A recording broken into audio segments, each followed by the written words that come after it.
Hello दोस्तों, नमस्कार। स्वागत है आपका अपने YouTube channel study first online में। दोस्तों, जैसा कि मैंने अपने एलिगेशन के पहले वीडियो में आपको 3 टाइप के क्वेश्चन करवाए थे, जिसमें मैंने आपको बताया था कि मिश्रण कैसे ज्ञात करते हैं, अनुपात कैसे ज्ञात करते हैं। ठीक है, आज हम बात करेंगे द्रव्य संबंधी प्रश्न, लिक्विडिटी। ठीक है, यानी लिक्विड संबंधी जो प्रश्न होते हैं, जैसे दूध और पानी है, ठीक है, इत्यादि के क्वेश्चन किस प्रकार हल किए जाते हैं मिश्रण के अंतर्गत, वो अपन आज सीखेंगे। ठीक है, तो आइए शुरू करते हैं। जैसे हमारे पास एक क्वेश्चन है कि 15% और 40% सांद्रता वाले दो चीनी के घोलों को इस अनुपात में मिलाया जाए ताकि 30% सांद्रता वाला घोल प्राप्त हो। ठीक है, तो देखो हमारे पास दो घोल है, फर्स्ट और सेकंड है। ठीक है, एक में 15% सांद्रता है, नमी है, और दूसरे के अंदर वो है 40%। ठीक है, और हमें इन दोनों को सांद्रता वाले घोलों को मिलाना है ताकि जो मिश्रण है उसमें हमें 30% सांद्रता वाला घोल प्राप्त हो जाए। ठीक है, तो जो अपन को मिश्रण के बाद चाहिए वो अपन को क्या रखना है, बीच में रखना है। अब अंतर करना है आपको, बड़ी संख्या में से छोटी संख्या घटानी है। 40 में से 30 के कितने बचे, 10 है, और 30 में से 15 के कितने बचे, 15। अनुपात निकालो आप, 10:15 या 2:3, 5 से डिवाइड कर दो। ठीक है, तो हमारे पास अनुपात क्या आएगा, 2:3। ठीक है, चलो एक क्वेश्चन और देखते हैं। क्वेश्चन लिखता है कि एक बर्तन में दूध और पानी क्रमशः 4:3 के अनुपात में है। यानी पहले बर्तन में दूध और पानी का अनुपात है 4:3, और दूसरे बर्तन में यह अनुपात 2:3 के अनुपात में है। ठीक है, दूसरे बर्तन में भी दूध और पानी का अनुपात है, वो 2:3 है। अब एक दोनों बर्तनों के मिश्रणों को किस अनुपात में मिलाया जाए ताकि उसमें दूध और पानी का जो अनुपात है वो 3:2 हो जाए। यानी पहले बर्तन और दूसरे बर्तन के जो मिश्रण है उसको अपन को निकाल के तीसरे बर्तन में मिलाना है, लेकिन कितनी क्वांटिटी निकालें ताकि नए बर्तन में दूध और पानी का अनुपात जो है 3:2 हो जाए। तो देखो हमारे पास पहला बर्तन है, उसमें दूध और पानी का अनुपात दे रखा है अपन को 4:3। ठीक है, दूसरे बर्तन में वो अनुपात दे रखा है अपन को 2:3, और जो अपन को मिश्रण चाहिए मिश्रण में, ठीक है, उसमें दूध और पानी का अनुपात कितना होना चाहिए, वो है 3:2।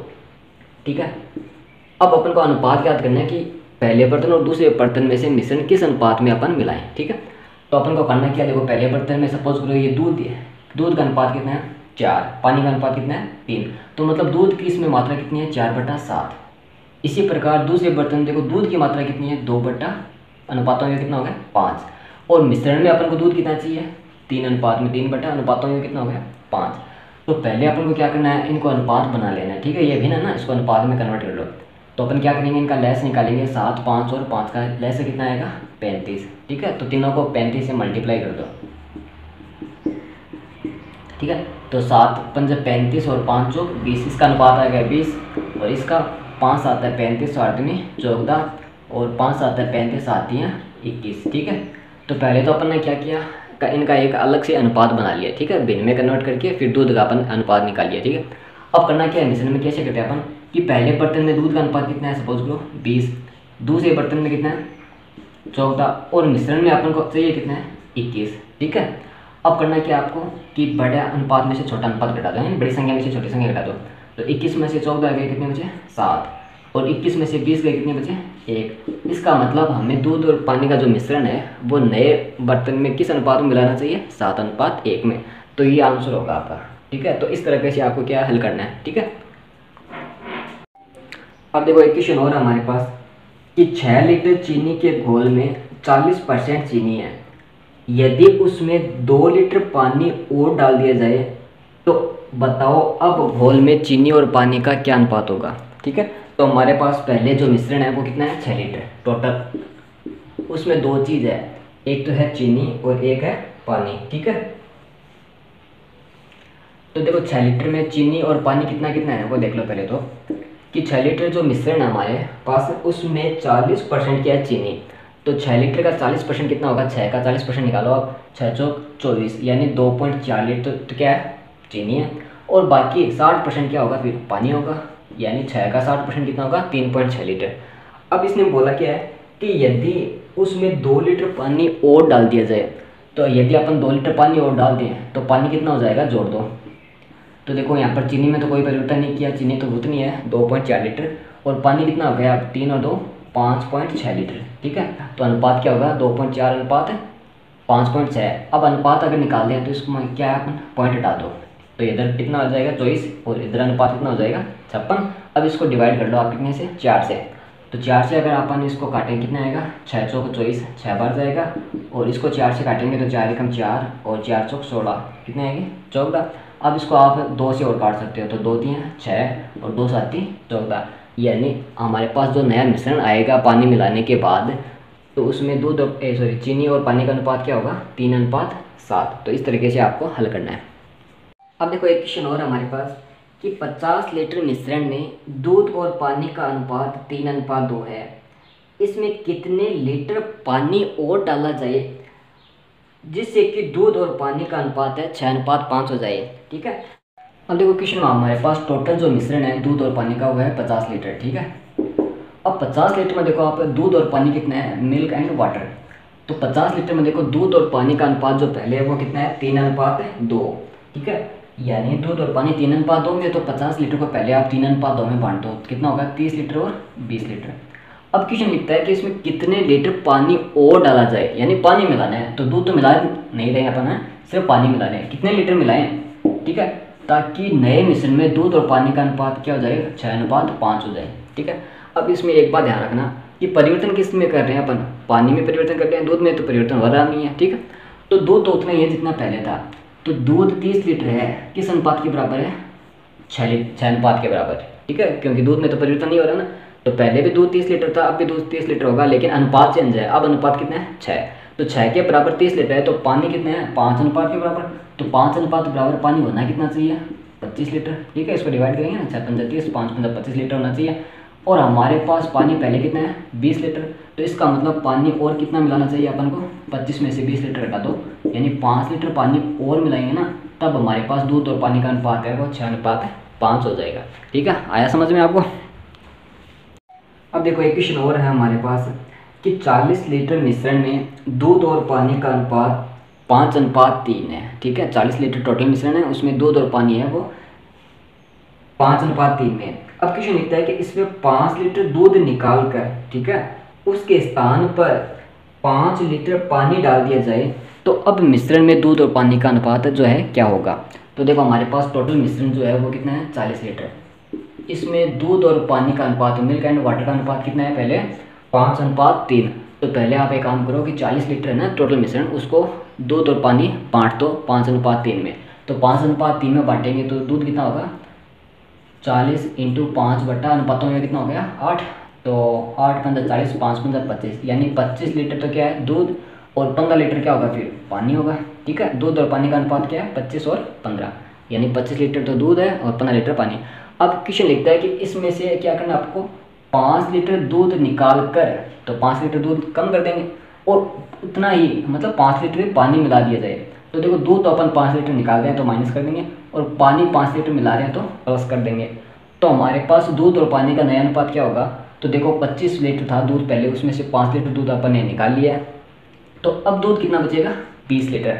उसी प्रकार पानी पहले 15 लीटर था, 5 लीटर और डाल दिया तो कितना होगा 20 लीटर, तो इसका मतलब दूध और पानी का अनुपात क्या होगा 1:1। ठीक है, तो इस प्रकार आपको एक क्वेश्चन हल करना है। अब देखो एक क्वेश्चन और है हमारे पास कि 2 बर्तन ए तथा बी में दूध और पानी क्रमशः 4:3 तथा 2:3 के अनुपात में है। ठीक है, 2 बर्तन है, दोनों का दूध और पानी का अनुपात दे रखा है। आगे लिखता है कि इन दोनों बर्तनों के घोल को किस अनुपात में मिलाया जाए कि नए घोल में आधा दूध और आधा पानी हो। ठीक है, तो देखो हमारे पास 3 बर्तन है, सपोज करो ए बी और सी। ठीक है, अब पहले बर्तन में क्या है दूध और पानी का अनुपात जो है वो है 4:3। ठीक है, दूसरे बर्तन में दूध और पानी का जो अनुपात है वो है 2:3, और जो इन दोनों के मिश्रण को अपन निकाल के तीसरे बर्तन में मिलाएंगे तो उसमें दूध और पानी का अनुपात कितना होना चाहिए आधा पानी आधा दूध, यानी 1:1। ठीक है, तो पहले आप ये काम करो कि सिर्फ दूध का अनुपात लेके चलो कि पहले बर्तन में दूध कितना है 4/7, यानी पहले बर्तन सपोज करो ए में हमारे पास दूध की मात्रा कितनी है 4/7, और दूसरे बर्तन में दूध की मात्रा कितनी है, दूसरे बर्तन में 2/5। ठीक है ना, दूध की मात्रा 2 है, टोटल अनुपातों ये कितना हो गया 5, और तीसरे बर्तन में दूध की मात्रा कितनी है 1/2। ठीक है, अब पहले तो ये हमारे पास क्या हो गई भिन्न हो गई ना, दूध के अनुपात की भिन्न हो गई। अब भिन्न को पहले अपन अनुपात में कन्वर्ट करेंगे तो क्या करना पड़ता है हर से जो लेस है हर का उससे मल्टीप्लाई करके अपन अनुपात बनाएंगे, ठीक है। तो देखो 7, 5 और 2 इन दोनों का लेस कितना आएगा 70। 7, 5 और 2 का लेस कितना होगा 70। तो 70 से मल्टीप्लाई कर दो, तो 70 से तीनों को मल्टीप्लाई करेंगे तो कितना होगा 10 पर जाएगा, 10 को 4 से मल्टीप्लाई करेंगे 40, ठीक है। इसको मल्टीप्लाई करो 14 पंजो 70, 14 दूना 28 और 35 दूना 70 यानी 35। तो हमारे पास अनुपात क्या आ गया 40, 28 और 35। अब आपको करना क्या है कि देखो पहले अनुपात में दूध कितने हैं 40, दूसरे अनुपात में दूध कितने हैं 28, और इन दोनों को जब मिलाएंगे अपन तीसरे बर्तन में वहाँ अपन को दूध कितना चाहिए 35, तो वो बीच में लिख दो। अब अनुपात क्या कर लो 35 में से 28 के कितने बच गए 7, क्योंकि बड़ी संख्या में से छोटी संख्या अपन घटाते हैं, ठीक है। 40 में से 35 के कितने बच गए 5, यानी हमें जो तीसरे बर्तन में दूध और पानी जो मिलाना है वो क्या अनुपात में मिलाना है अपन को 7:5 में, ठीक है। तो इस टाइप से अपन को हल करना है। देखो दोस्तों हमारे पास नेक्स्ट क्वेश्चन है कि दूध और पानी को किस अनुपात में लेकर मिलाया जाए ताकि प्राप्त मिश्रण को क्रय मूल्य पर बेचने से 25% का लाभ हो। क्रय मूल्य पर बेचने पर अब अपन अगर दूध और पानी को मिलाएंगे तो हमारे पास जो लागत आएगी ना वो लागत किसकी आएगी दूध की आएगी, क्यों पानी की कोई लागत नहीं होगी, ठीक है। पानी की लागत क्या होगी 0 मानेंगे अपन, ठीक है। तो अब देखो मिल्क है और क्या है वाटर है। अब इसमें क्या लिखा है कि दूध और पानी को किस अनुपात में मिलाया जाए मिलाकर बेचें ताकि क्रय मूल्य पर बेचने पर क्या है 25% का लाभ हो। अब सपोज करो कि हमारे पास कोई वस्तु 100 रुपये में बेच रहे हैं अपन, ठीक है। तो उसमें लाभ कितना हो रहा है 25% का, यानी ये 100 रुपये जो विक्रय मूल्य किसके बराबर है 125 रुपये के बराबर, और ये मूल्य किसका होगा सिर्फ और सिर्फ मिल्क का, ठीक है, क्योंकि वाटर की तो कोई लागत नहीं होगी, पानी की कोई लागत नहीं होगी। तो 100/25 है, अगर इसको अपन सरल करें 25 से डिवाइड करो तो कितना आएगा 4, और यहाँ पर कितना आएगा 25 125 5, यानी कितना होगा 4/5। यह क्या है ये दूध का क्या अपन ने लागत मूल्य निकाल लिया, क्योंकि कोई वस्तु अगर 100 रुपये में बेचे तो उस पर अगर 25% लाभ हो तो इसका मतलब 100 रुपये जो है विक्रय मूल्य किसके बराबर है 125 रुपये के बराबर है ना। तो 100 डिवाइड करेंगे अपन 125 से तो क्या आ जाएगा हमारे पास लागत मूल्य आ जाएगा। तो लागत मूल्य कितना होगा 4/5, ठीक है। तो देखो सपोज करो कि दूध का जो लागत मूल्य है वो 1 रुपये है और पानी का लागत मूल्य क्या होगा 0, क्योंकि पानी की कोई लागत नहीं होगी। अब जो मिश्रण हमें प्राप्त हो रहा है उसकी लागत कितनी होगी फिर 4/5, ठीक है। अब आप एक काम करो कि इसको हल करो, अंतर ज्ञात करो। तो 4/5 में से अगर अपन 0 घटाएंगे कितने बचेंगे 4/5, और 1 में से अगर 4/5 घटाएंगे तो कितने बचेंगे 1/5, ठीक है। अब इसको हल कर लो तो 5 से मल्टीप्लाई कर दो। अगर अपन भिन्न को अनुपात में चेंज करते हैं ना तो क्या करते हैं जो हर होता है उसका लेस निकाल के उसे मल्टीप्लाई करेंगे। तो 5 से 5 कट गया, 5 से 5 कट गया, तो अनुपात कितना हो गया 4:1। इसका मतलब है कि दूध और पानी को हमें 4:1 में मिलाकर बेचना पड़ेगा, तब जाके हमें क्या होगा क्रय मूल्य पर 25% का लाभ होगा, ठीक है दोस्तों। तो इस टाइप के क्वेश्चन हमें इस टाइप से हल करने हैं, ठीक है। अब देखो दोस्तों एक क्वेश्चन हो रहा है कि शुद्ध दूध से भरे एक बर्तन में 30% दूध निकालकर उसके स्थान पर उतना ही पानी मिला दिया जाता है। सपोज करो एक बर्तन में कुछ दूध है, अब अपन उसमें से 30% दूध निकाल रहे हैं, यानी दूध की मात्रा कितनी है वो नहीं दे रखी अपन को इतना दे रखा है कि उसमें से अपन को 30% जो दूध है वो निकालना है और उसके स्थान पर उतना ही पानी मिलाना है, यानी जितना अपन दूध निकाल रहे हैं उतना ही पानी मिला रहे हैं। अब आगे क्वेश्चन लिखता है कि यह प्रक्रिया 2 बार और दोहराई गई, तो बताओ अंत में बर्तन में दूध की जो मात्रा है प्रतिशत मात्रा है वो क्या है, ठीक है। तो इस टाइप के अगर क्वेश्चन आ जाए जिसमें हमें प्रारंभिक मात्रा नहीं दे रखी हो और अंतिम जो मात्रा है उसमें अपन को दूध या पानी की कोई मात्रा पूछी है, तो इस टाइप के क्वेश्चन कैसे हल करेंगे। तो इसका एक फॉर्मूला है कि प्रारंभिक मात्रा जो है कोष्टक 1 माइनस निकाली गई मात्रा बटा प्रारंभिक मात्रा और की घात समय कितनी बार अपन ये प्रोसेस कर रहे हैं, ठीक है। तो हमारे पास क्या आ जाएगी अंतिम मात्रा आ जाएगी। आ गया समझ में। तो इसका फॉर्मूला क्या होगा प्रारंभिक मात्रा कोष्टक 1 माइनस निकाली गई मात्रा बटा प्रारंभिक मात्रा की घात टाइम, ठीक है, t। तो हमारे पास आ जाएगी अंतिम मात्रा। अब इस क्वेश्चन में देखो दोस्तों कि सपोज करो कि प्रारंभ में हमारे पास दूध की मात्रा कितनी है 100 मान लेते हैं, क्योंकि हमें प्रतिशत दे रखा है ना कि 30% दूध निकालकर उतना ही पानी मिलाते हैं। तो सपोज करो हमारे पास प्रारंभ में दूध है वो कितना था 100 लीटर था, ठीक है। अब माइनस एक माइनस निकाली गई मात्रा, अपन दूध कितना निकाल रहे हैं 100 में से 30% यानी 30 लीटर निकाल रहे हैं, तो 30 बटा प्रारंभिक मात्रा कितनी है 100 मानी थी अपन ने, की घात समय कितना है 3, क्योंकि यह प्रोसेस जो है टोटल 3 बार हो रही है, क्योंकि पहले बार अपन क्या निकाल रहे हैं 30 लीटर दूध निकाल कर होते हैं, पानी मिला रहे हैं, तो पहले यह प्रोसेस हो गई। उसके बाद में यह प्रक्रिया 2 बार और दोहराई जाती है, मतलब टोटल 3 बार हो गई यह प्रोसेस, तो अपन घात कितनी मानेंगे 3। अब इसको सरल करो कि 100 इंटू, अब देखो 100 में से 30 के कितने बच गए 70, तो 70 बटा 100 की घात कितनी है 3, तो इसको अपन 3 बार लिखेंगे, ठीक है। 100 बटा 70 इंटू 100 बटा 70 इंटू 100 बटा 70। अब एक काम करो, आप इसके पहले तो शून्य हटा दो, ठीक है। तो देखो एक शून्य से एक शून्य गया, एक शून्य से एक शून्य गया, एक शून्य से एक शून्य गया, फिर एक शून्य से एक शून्य गया, फिर एक शून्य से एक शून्य गया, ठीक है। अब शून्य कितना बचा है, सिर्फ 1 बचा है। अब देखो आप मल्टीप्लाई करो, 7 की क्यूब कितनी होगी, 7 की क्यूब कितनी होगी 343 बटा हमारे पास नीचे कितना बचा है 10 बचा ना, तो 10 का भाग दे दो, तो कितना बचाएगा 34.3। इसका मतलब शेष जो मात्रा है बर्तन में दूध की वो कितनी है 34.3% के बराबर होगी, ठीक है। तो ये फॉर्मूला आपको याद रखना है कि हमें प्रारंभिक मात्रा देखिए, अगर अंतिम मात्रा पूछे तो किस टाइप से अपन हल करेंगे। तो इसके लिए आपको क्या है, एक तो क्यूब आनी चाहिए, ठीक है। क्यूब अगर आ जाएगी आपको तो क्या है सवाल थोड़ा सरल हो जाएगा, आपको तुरंत उत्तर पता हो जाएगा, ठीक है। अब देखो एक क्वेश्चन और है, थोड़ा हटके है कि एक चिड़ियाघर में कुछ 2 पैर वाले और कुछ 4 पैर वाले जानवर हैं, ठीक है। हमें पता नहीं है कि कितने 2 पैर वाले जानवर हैं, कितने 4 पैर वाले, लेकिन हमें दे रखा है कि यदि सिरों की कुल संख्या 50 हो, यानी टोटल हेड है जानवरों के वो कितने हैं 50, इसका मतलब जानवर भी टोटल कितने होंगे 50 ही होंगे, तथा पैरों की कुल संख्या 160 हो, तो आपको बताना है कि 2 पैर वाले जानवर कितने हैं, ठीक है। अब सपोज करो कि देखो हमारे पास 2 प्रकार के जानवर है, एक तो 2 पैर वाले और एक 4 पैर वाले, ठीक है। अब क्वेश्चन लिखता है कि हमारे पास टोटल जो जानवर है वो कितने हैं 50, क्योंकि सिरों की संख्या कितनी है 50 ना, इसका मतलब जानवर भी 50 होंगे। अब आप एक काम करो, सपोज करो कि सभी जानवर जो 50 हैं वो सपोज करो 2 पैर वाले अगर हों, तो हमारे पास टोटल पैर कितने होंगे 100, क्योंकि 50 जानवर हैं और सभी जानवर के अगर 2 पैर हों तो पैर कितने होंगे 100।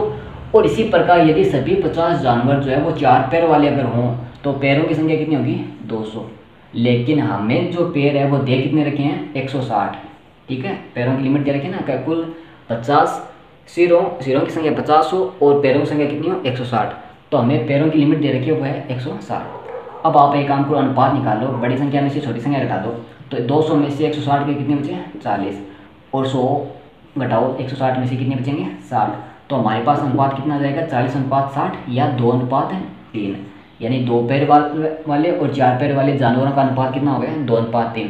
पूछा कितना है 2 पैर वाले जानवरों की संख्या पूछे ना, तो देखो 2 पैर वाले जानवर कितने होंगे कि हमारे पास कुल जानवर कितने हैं 50 इंटू उसमें 2 पैर वालों का अनुपात कितना है 2 ना, 2 बटा अनुपातों में कितना हो गया 3 और 2 5, ठीक है। तो इसको सरल करो, 50 इंटू 2/5, तो 5 से डिवाइड करो 10 बार जाएगा, 10 को 2 से मल्टीप्लाई करो 20, तो इसका मतलब कि 2 पैर वाले जानवरों की संख्या कितनी होगी 20। तो आप इस टाइप से इस प्रश्न को हल कर सकते हैं, ठीक है। तो दोस्तों आज के लिए इतना ही, वीडियो को अंत तक देखने के लिए आपका धन्यवाद। फिर मिलेंगे अपन एक नए वीडियो के साथ, तब तक आप हमारे चैनल पर बने रहें। और जो स्टूडेंट हमारे चैनल पर नए हैं, जिन्होंने हमारे चैनल को अभी तक सब्सक्राइब नहीं किया है, वो कृपया सब्सक्राइब कर दें और बेल आइकन दबा दें, ताकि नए वीडियो की जो लेटेस्ट लिंक है वो आपको तुरंत उपलब्ध हो जाएं, ठीक है। धन्यवाद।